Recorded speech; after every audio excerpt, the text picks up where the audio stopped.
Welcome to the Village People's Weekly Roundup, Part 1. You've reached Talking with Dr. Terry, 180 Seconds to a Better You, message number 216, and I'm Dr. Terry Wurzbacher.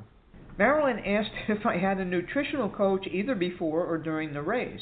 I had to chuckle because I think she was being polite since I screwed up so badly on my way there. If I'd had a coach, he would have fired me. But my personal trainer does help with some of that since I do have some dietary restrictions. It's hard to have a coach during this race since Tennessee's synonym when it comes to food is fried, but I actually was much better about the type of stuff I put in my system this year because I really was trying to make up for all the deficits I'd created. This is one area I'm not great at. I laughed when Holly said the weekly roundups were like reading the Sunday New York Times. And happy belated birthday to Andrew Murata. Karen and Chad both commented on the reacting versus responding call. Karen wanted to know if there were moments during the race when I would just react and were there times when I would respond. I have to admit that this year it was all reactions.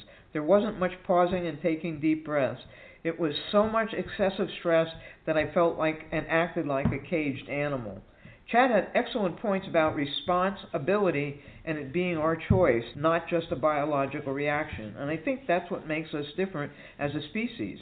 When talking about relationships with yourself, Karen talked about a friend who said that we need to treat ourselves the way a mother treats her only beloved child. She also reiterated what I wholeheartedly feel, that kindness matters and that kindness to ourselves matter the most. Coach Clifford cited that comparison breeds self-doubt, and rules without relationship leads to rebellion. Tim reminded us that we frequently talk to ourselves in ways we'd never talk to a friend. He also said that if we don't take care of ourselves, we can't take care of others. April told me about a personal experience she'd had with someone changing their beliefs and opinions when the subject became close to home. She also cautioned, though, that people need to be ripe for growth for even that to be effective.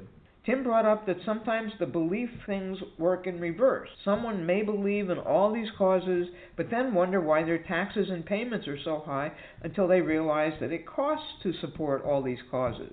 In the Body is Like the Amazon call, I laughed because Ramona said she didn't know where I was going with it until the end. You all should know that I'm not always full of advice and things for you to do.